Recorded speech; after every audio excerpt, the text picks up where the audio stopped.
Cheyenne and I'm back with another video. Period. A lot of the times people ask me, how do you do it all? You prioritize fitness, you're a full-time content creator, full-time high school teacher, and you're able to spend time with friends, cook, clean, all these different things. And it's because I'm a multifaceted, multi-talented, multi-dimensional individual. And for all my people who like to procrastinate, or if you're somebody who wants a lot for themselves but don't know where to start and just genuinely don't know how to time manage, this is the video for you, so keep on watching. For the record, I'm done trying to make y'all comfortable.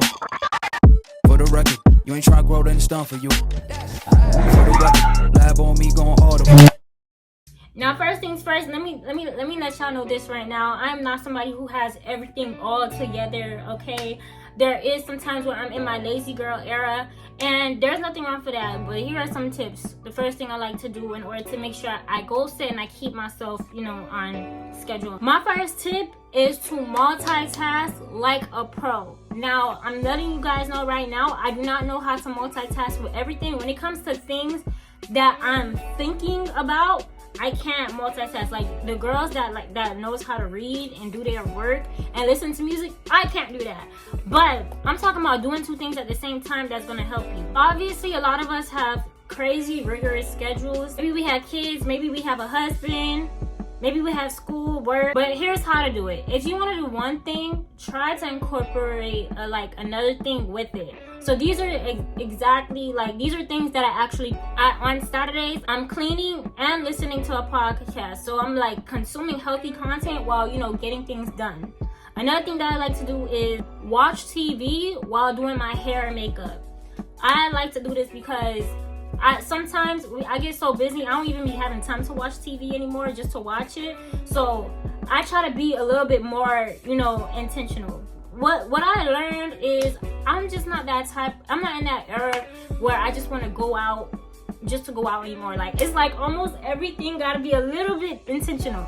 So even when it comes to watching TV, I don't want to just sit there and watch TV anymore. I'm just sitting there watching TV while I'm getting ready to go make a video. And not even gonna lie, another example would be celebrating a friend's birthday or attending a baby shower and getting content, okay? Post pictures and go out, so that way I'm still supporting my friend, but I'm still having a good time, but I'm still working. And that's how I multitask like a pro. Another thing I've incorporated is waking up earlier.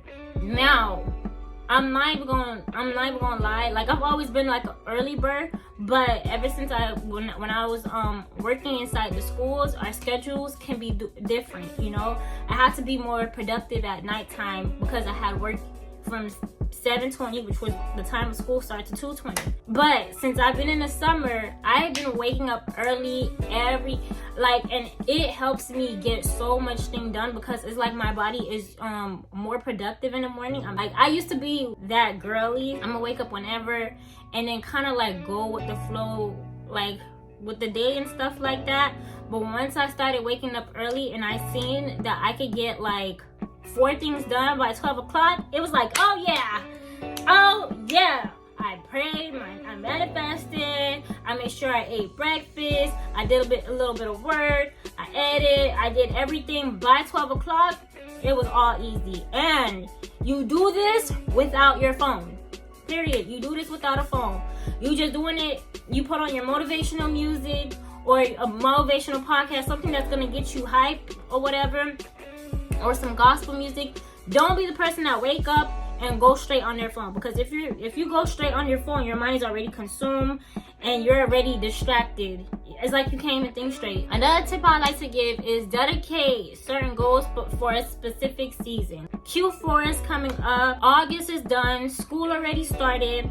It's time to get back in the groove of things. If you've been feeling lazy all year, let that be. Something that the Christian Bae alluded to was having a season 2 or a season 3.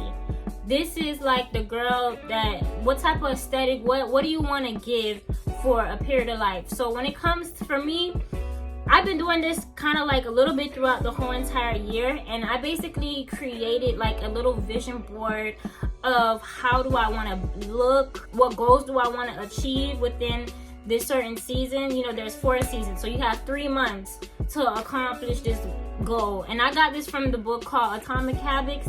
Check it out. I put it in my Amazon storefront, so that's also going to be down below. Make like a vision board of what you want to be in this season, like, and on that vision board I also like to add like events that I might have to attend to, and that leads into my next tip, which is go to events. And when I'm talking about events, I'm talking about like networking events, conferences, stuff that, you know, will give you the hype to level up. I recently went to a Best Fest, and I noticed that every year around this time, I noticed that they have a lot of that around the year, which is like September, August, November-ish. They have a lot of conferences around that time, so you can get amped up and fired up, so you can promote whatever business that you want to do, or whatever anything that you want to do before the year ends. All right, the year about to end. I only got like 3 months left. Let me go hard. And when you do that, it just makes you envision like how it would be like, you know, accomplishing this goal by the end of the year. And even if you don't accomplish the goal by the end of the year, at least you know that you gave it your all and you did your best.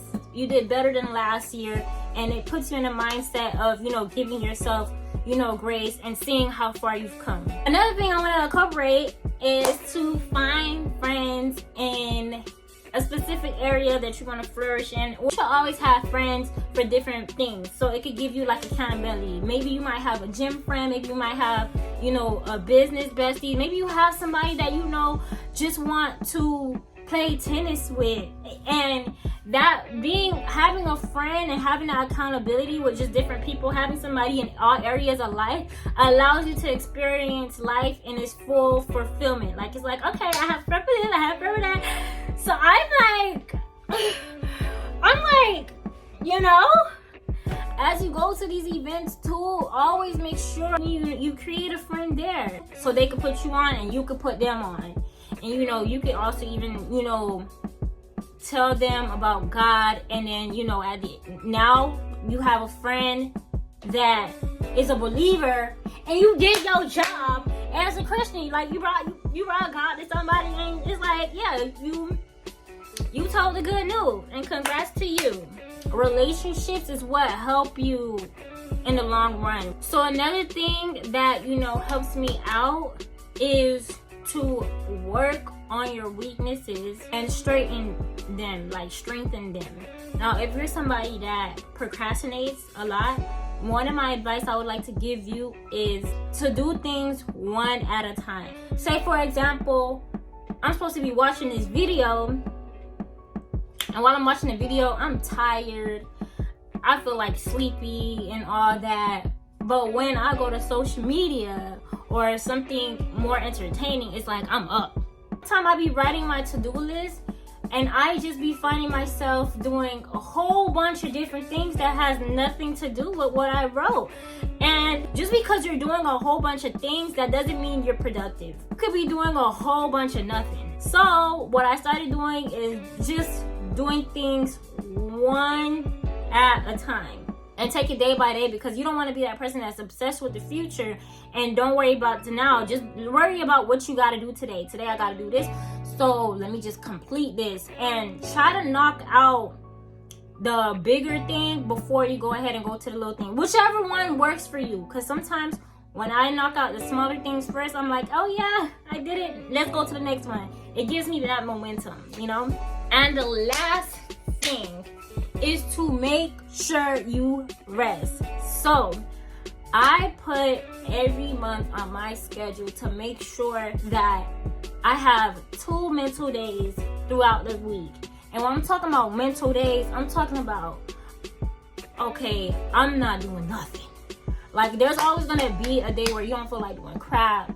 You're emotionally like unstable to try to do anything. So it's like, I want to do it, I'm gonna try it, but it's like I can't. Like, sometimes you really just gotta feel your emotions and cry. So that's why I put those mental days down. And I don't know what day is the mental day. I don't know when I'm gonna have a day.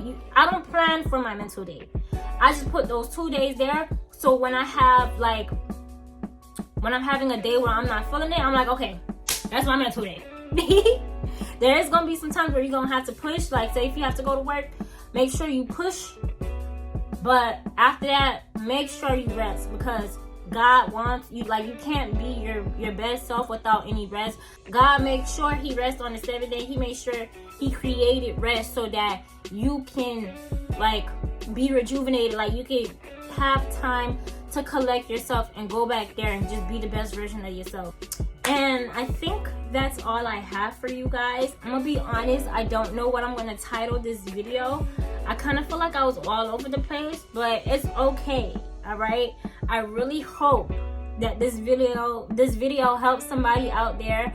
And yeah, please I'll give this video a like, comment any of your thoughts, and subscribe. And yeah, I just love you guys.